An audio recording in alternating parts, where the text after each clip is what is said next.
오늘 말씀 본문은 예레미야 21장 1절과 2절을 보도록 하겠습니다. 예레미야 21장 1절과 2절만 볼게요. 원래는 한 10, 전체를 봐야 되는데 굳이 안 봐도 될 것 같고 1절과 2절만 우리 찾아서 함께 읽겠습니다. 예레미야 21장 1절과 2절입니다. 자, 함께 읽을게요. 여호와께로부터 예레미야에게 말씀이 임하니라. 시드기야 왕이 말기야의 아들 바수울과 제사장 마아세야의 아들 스바냐를 예레미야에게로 보내니라. 바벨론의 느부갓네살 왕이 우리를 치니 청컨대 너는 우리를 위하여 여호와께 간구하라. 여호와께서 혹시 그의 모든 기적으로 우리를 도와 행하시면 그가 우리를 떠나리라 하니. 아멘. 오늘 이 본문과는 좀 별 상관없는 제목을 정했는데요. 기도의 걸음마를 시작합시다. 이렇게 정했습니다. 오늘 말씀은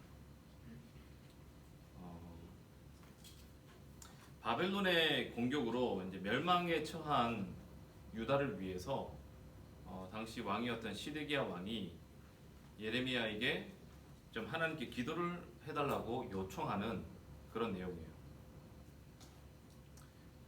시드기야처럼 교회를 다니는 사람이라면 누구나 지금 이런 상황일 때에 기도를 하거나 기도를 부탁할 거예요. 지금 나라가 풍정등화와 같은 위험에 처해 있으니까 이런 때에는 우리가 진짜 도움이 필요한, 도움을 얻을 수 있는 곳이라면 어디든지 달려가서 바지 치마 쪼가리라도 붙들어야 되는 상황이니까요.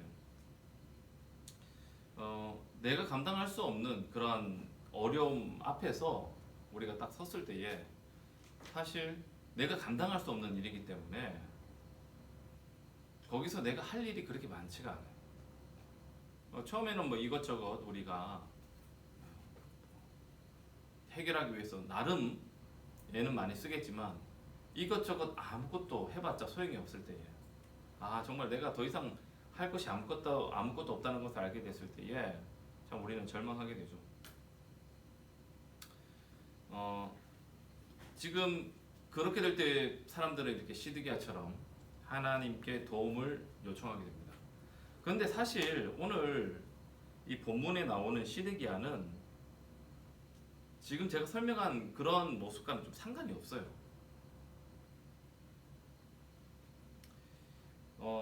왜냐하면 지금 우리가 읽은 이 말씀만 딱 봐도 알겠지만 특히 2절 말씀 딱 보면 그가 이제 예레미야에게 청하는데 우리를 위해서 여호와께 간구하라 라고 되어 있는데, 여기 간구하라고 되어 있지만 간구라고 하니까 뭔가 이렇게 좀 열심히 기도를 좀 해달라는 것처럼 들리지만 실제로 이 뜻은요, 간구가 아니고 그냥 물어보라는 뜻이에요.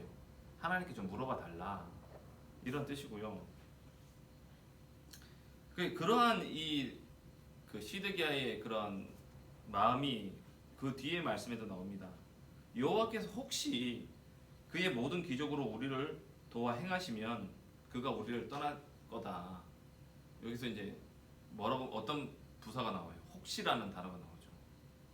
혹시. 영어 성경 보니까 perhaps라 되어 있더라고요. 아마도. 우리가 이렇게 네가 기도를 하면 아마도 하나님께서 도와주실 거다. 이렇게 지금 되어 있어요. 여러분, 우리가 말씀과 기도 굉장히 강조를 많이 하고 있죠. 경건 생활에 대해서 강조를 많이 하고 있습니다. 이런 것들이 우리에게 유익이 됩니다. 유익이 되는데, 그런데 우리가 말씀을 보고 기도를 하고 경건 생활을 한다고 해서 그 자체가 우리에게 유익을 주는 게 아니에요. 우리가 이 말씀과 기도와 경건 생활을 통해서 하나님과 연결되고 하나님의 마음을 내 마음으로 품게 되고 그리고 우리가 하나님께 내가 무엇을 선정해야 되는지 알게 될 때, 그리고 순종할 때에 그것이 나에게 유익이 되는 거지. 그냥 뭐 매일 말씀 보고 기도하고 그냥 경건 생활을 매일매일 반복한다고 해서 그 자체가 우리에게 도움을 주지 않는단 말이에요. 그걸 통해서 우리는 하나님과 연결되어야 되고 하나님의 마음을 품어야 되고 하나님께서 원하시는 것이 무엇인지 깨달아야 되고 그리고 그대로 우리가 순종을 할 때에 나에게 유익이 된다는 거죠. 그런 면에서 봤을 때 경건 생활은 그 자체보다 그것을 하는 사람의 태도, 그게 더 중요하다고 할 수 있어요. 신약 시대의 바리새인들 우리 잘 알잖아요. 얘기를 많이 하잖아요. 바리새인들이 경건하게 살았지만 그 경건이 그들에게 전혀 유익이 되지 않았어요. 왜냐하면 그들은 그 경건을 자기를 자랑하고 자기를 남보다 더 낮게 보이게 하는 도구로만 사용했기 때문에, 그러니까 이런 경건 생활 자체가 우리에게 유익이 되는 것이 아니라 그것을 통해서 우리에게 정말 유익이 되는 것들을 우리가 얻어야 된다는 거죠. 예, 우리의 경건 생활을 돌아보기를 바랍니다. 혹시 지금 이 시드기야처럼 하나님께 기도를 해달라고 부탁을 하는데 뭐 거기에 하나님에 대한 믿음이 없어요. 그냥 어려운 일 당했으니까 기도해달라고 부탁하는 거고, 그러면 기도해가지고 혹시 하나님께 들어주시면 땡큐고 아니면 뭐 말고, 그런 식으로 우리가 경건 생활을 하고 있지는 않는지, 혹시 나의 경건 생활은 바리새인들처럼 이 시드기야처럼 그냥 형식적이지는 않는지, 사람들에게 보이기 위함은 아닌지, 내 마음에 정말 하나님에 대한 사랑과 열심과 믿음을 가지고 하고 있는지, 아니면 그냥 종교 생활로 내가 이것들을 하고 있지는 않는지 우리는 늘 살펴봐야 됩니다. 성경에는 믿음으로 하지 않는 모든 것이 죄라고 얘기하고 있어요. 절대 우리가 경건 생활을 한다는 것 자체로 교만해서는 안 되고, 그리고 거기에 그걸 하고 있으니까 거기에 안주해서도 안 되고, 항상 겸손하게 하나님의 은혜를 구하는 그런 경건 생활이 될 수 있도록 우리는 기도해야겠습니다.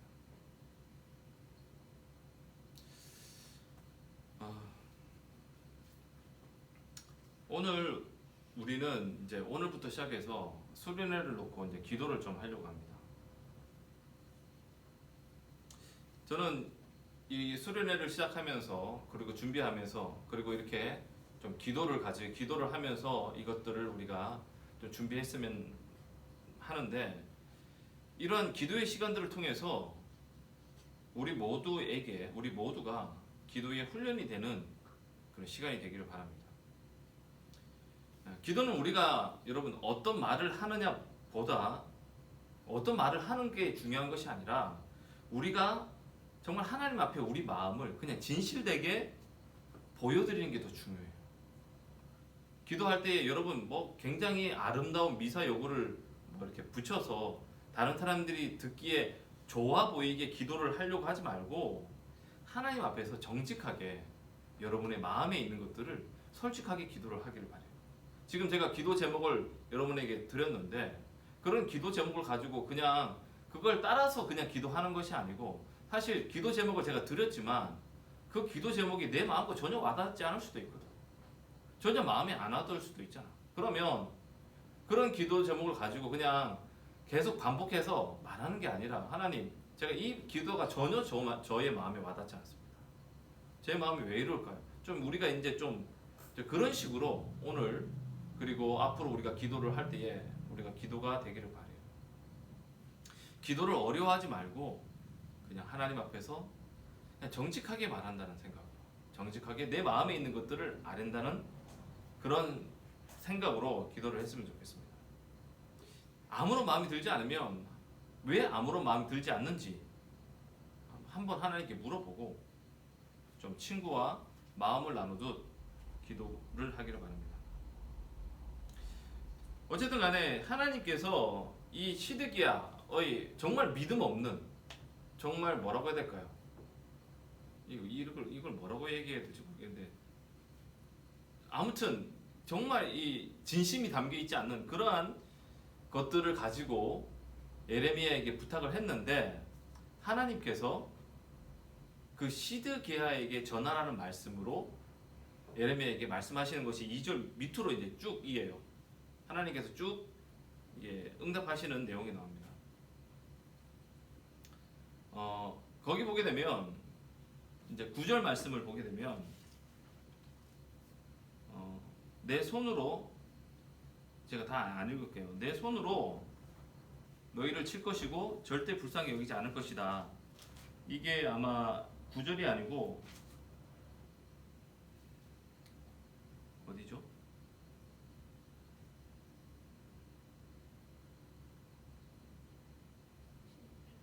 7절? 네. 하나님께서 이렇게 말씀하시거든요. 갑자기 왜 안 보여? 그렇게 말씀하시고 나서 내가 내 손으로 너희를 칠 것이고 절대 불쌍히 여기지 않을 것이다. 그렇게 말씀하시고 나서 9절에 그래도 살 길을 열어 두신다고 말씀하세요. 너희를 애워싼 갈대인에게 나가서 항복하는 자는 살 것이나 그의 목숨을 전리품같이 되리라 라고 9절에 말씀하십니다. 그런데 여러분 보세요. 지금 하나님께서 시드기야가 어쨌든 간에 예레미야에게 좀 우리를 좀 도와달라고 하나님의 그 권능으로 기적적으로 우리를 좀 도와달라고 기도를 했어요. 부탁을 했어요. 그 시드기야의 이야기를 하나님께서 들으시고 말씀을 하시는데 뭐라고 말씀하시냐면, 아니 나는 내 손으로 너희를 칠 것이고 절대 너희를 불쌍히 여기지 않을 거야. 그리고 하지만 너희에게 살 길은 내가 열어준다. 그게 뭐냐면 너희가 왕에게 나가서 항복해라. 그러면 너희 목숨만은 건질 거다. 이렇게 이야기합니다. 근데 여러분, 이것은 시드기야가 원한 응답이 아니죠. 시드기야는 하나님께서 우리를 구해달라고 구해주시기를 바랬고 하나님께서 그렇게 응답해 주시기를 바랬지만 하나님은 전혀 그렇게 응답하지 않았어요. 구원을 응답하신 것이 아니라 멸망을 말씀하셨어요. 심판을 말씀하셨어요. 자, 그러면 하나님께서 왜 이런 진노를 이 유다 나라에 쏟으셨을까? 여러분, 우리가 알고 있기로 하나님은 좀 사랑의 하나님이라고 우리가 너무 잘 알잖아요. 그런데 이 말씀에 사랑의 하나님의 모습은 보이지 않아요. 근데 여러분, 우리가 이 말씀을 보면서 기억해야 될 것이 있는데 그게 뭐냐면, 지금 하나님께서 유다 나라를 심판하겠다. 그리고 그 나라의 유다에 내가 진노를 바라겠다고 하시는 이 말씀이 즉흥적이거나 하나님이 감정적으로 결정하신 것이 아니라는 것이에요. 하나님은 오랫동안 유다의 범죄와 타락에 대해서 참으셨고 그리고 경고하셨어요. 회개하라고. 그들이 죄에서 돌이키기를 하나님께서 오랫동안 기다리셨습니다. 하지만 이 므낫세 왕을 거치면서 그 유다의 죄악이 한계점을 넘어버린 거예요.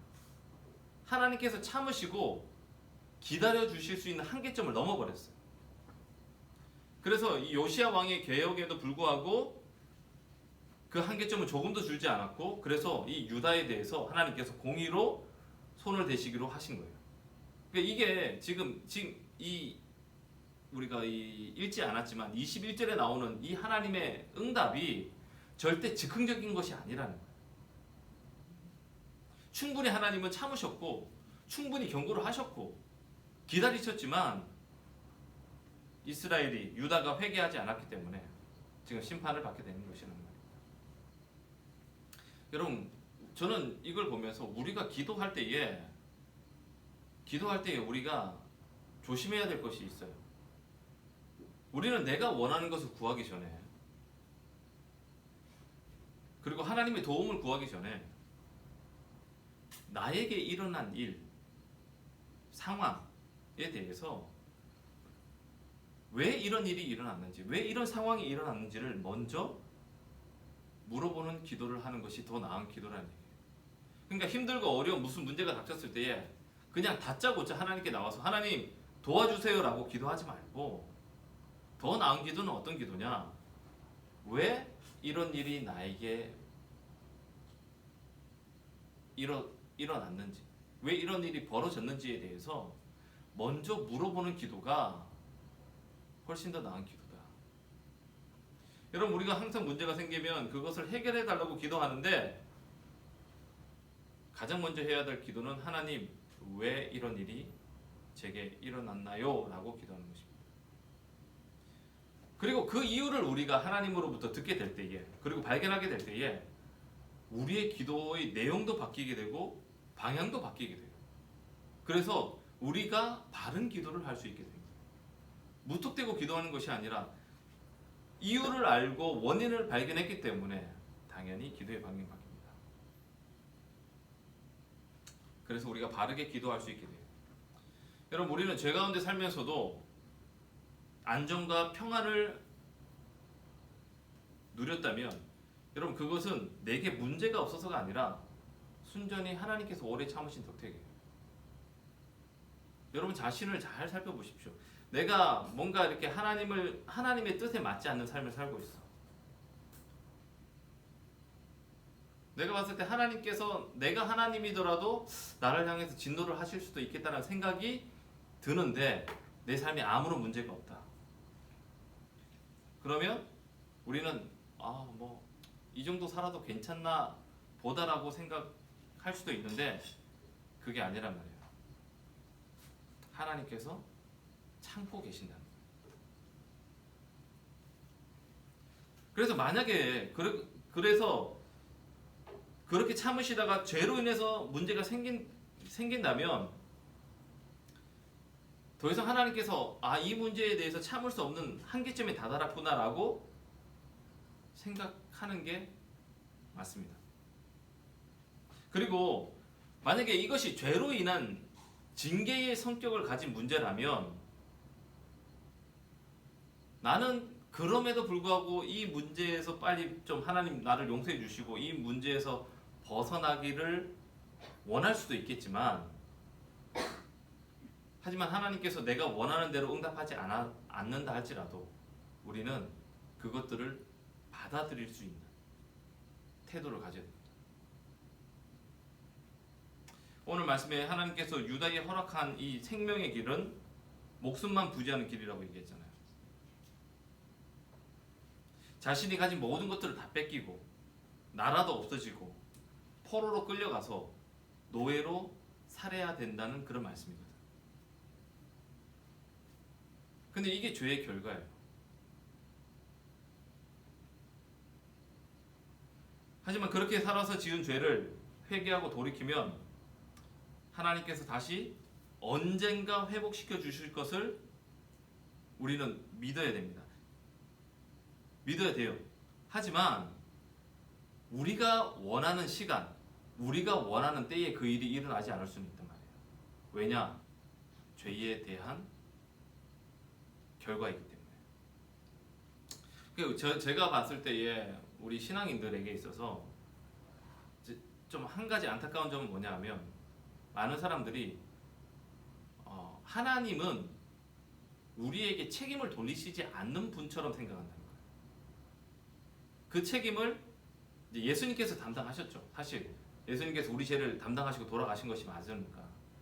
그래서 지금 우리가 죄를 지어도 예수님을 믿고 난 다음에 우리가 짓는 죄들이 있잖아요.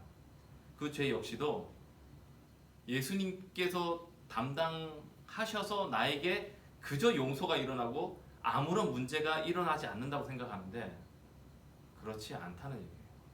그렇지 않습니다. 하나님께서 예수님을 통해서 우리를 구원해 주신 것은 맞지만, 그리고 내가 죄를 짓는다고 해서 그 죄 때문에 지옥에 가는 것은 아니지만 대신 그 죄에 대한 책임을 우리가 져야 됩니다.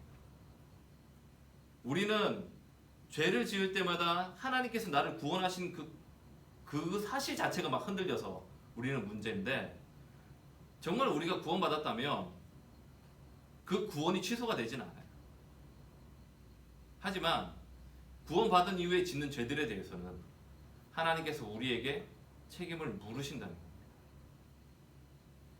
그냥 다 용서해 주겠지, 라고 안일하게 생각하니까 사람들이 죄 짓는 것을 아주 우습게 여겨요. 근데 그게 아닙니다. 그래서 제가 어쨌든 지금 기도와 관련돼서 이야기를 하니까 우리가 기억해야 될 것은 기도는 내 뜻을 관철시키는 것이 아니다. 내가 원하는 것을 내가 원하는 대로 그 일이 이루어지고 이렇게 지금 그 일이 이루어지고 진행이 되도록 우리가 기도를 하는 것이 아니라 우리의 기도는 항상 하나님의 뜻을 발견하고 하나님의 뜻에 순종하는 것이 되도록 기도해야 된다. 그것이 바른 기도입니다. 제가 지금 오늘 기도를 할 때에 우리가 오늘 제목이 기도의 걸음마를 시작합시다 라고 얘기를 했어요. 근데 이제 그렇게 얘기하면서 오늘 기도에 대해서 제가 두 가지를 얘기했다고 생각됩니다. 첫 번째는 우리가 기도할 때에 무조건 원하는 것들을 구하지 말고 어떤 문제나 상황 때문에 기도를 한다면 왜 이런 일이 일어나는지 먼저 물어보는 기도를 하자. 그게 바른 태도고 그럴 때에 우리의 기도의 방향이 바르게 된다. 죄 때문이라면 회개를 해야 되는 거고요. 다른 원인이라면 거기에 맞는 다른 기도를 우리가 할 수 있기 때문에 그래서 기도는 항상 하나님께 먼저 물어보는 것으로 해야 된다. 그리고 두 번째는 기도는 내가 원하는 대로 응답이 되도록 해서는 안 된다. 내가 원하는 게 있지만 우리의 기도는 내가 원하는 대로가 아니라 항상 하나님께서 원하시는 것이 무엇인지를 발견하게 되고 하나님께서 원하시는 대로 응답이 되도록 그리고 그것들을 내가 원하지 않는 일을 할지라도 그것들을 받아들일 수 있게 하는 것 이것이 기도할 때의 바른 태도이다 라는 것을 말했습니다. 그래서 우리가 이제 그런 기도를 드리기를 원합니다. 우리 함께 기도할 때에 이런 기도를 드리기를 원하고 우리가 기도하는 것에 비록 서툴고 좀 부족함이 있다 할지라도 어쨌든 처음 걸음마를 우리가 할 때에 자꾸 뭐 비틀거리고 넘어지고 하잖아요. 하지만 우리가 넘어졌다고 해서 비틀거린다고 해서 걸음마를 거기서 멈춰버리면 평생 그 아이는 못 걸어요. 비록 서툴고 좀 실수도 한다 할지라도 우리가 잘못 기도할 수도 있어요. 한다 할지라도 우리가 이 기도하는 것을 멈춰서는 안 됩니다. 그리고 그렇게 이제 흔들리면서도 지속할 때에 우리의 기도는 점점 성장하고 성숙해질 거예요. 그러기를 바라면서 우리 이 시간 다 같이 기도하시겠습니다.